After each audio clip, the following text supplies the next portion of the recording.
và màu bị kháng bay châu cái nhám ngôn lưỡi sẽ nằm châu thằng nó lưỡi lùi xì bạt và màu bị kháng bay kháng buôn thun ngôn tẹt từ lề và màu bị kháng bay ngôn xì bạt và màu bị kháng bay tẹt từ lề và màu bị kháng buôn ngôn tranh cài và tay bị kháng mưa cái đó làm không tắc ấy bắn tu bầm bay bầm buôn thì va mau cái kháng bay bắn tu bầm bay thón mấy cái nằng chạy nhọc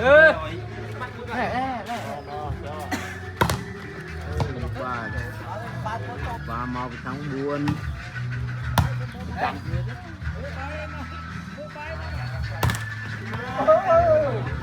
và mau cái kháng buôn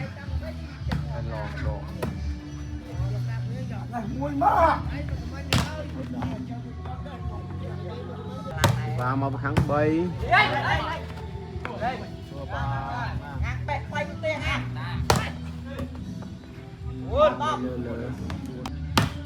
và mau kháng bay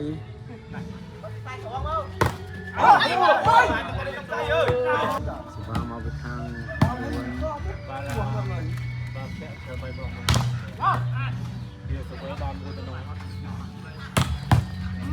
bốn nào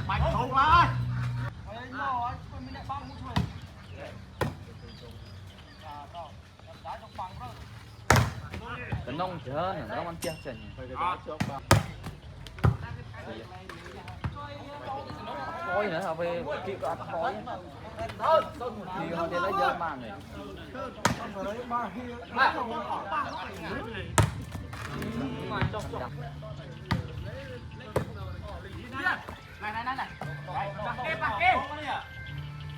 và từ đây bằng ra đây bao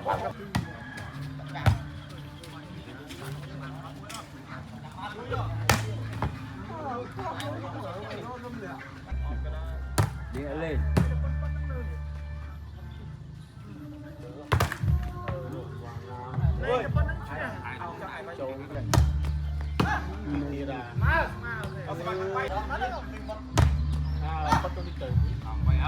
ô màu đạo ô xài xuống rồi đúng rồi xài xuống rồi lấy ra xài xuống rồi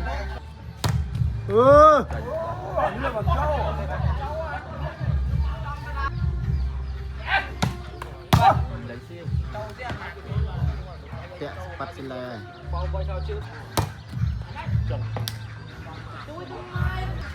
cho cái gì vì riêng à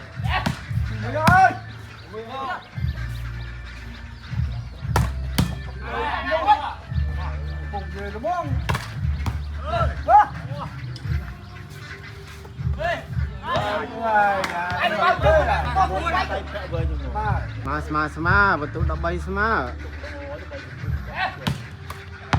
Ôi giời trong từ nó đi lựa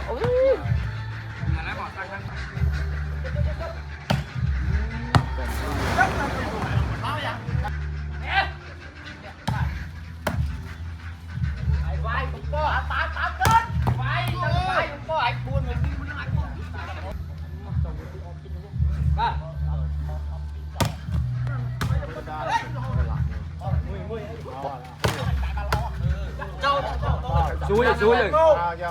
Chui chứ nó xuống thư. Mai ngay. Thôi thử mau. Trôi. Lẹ.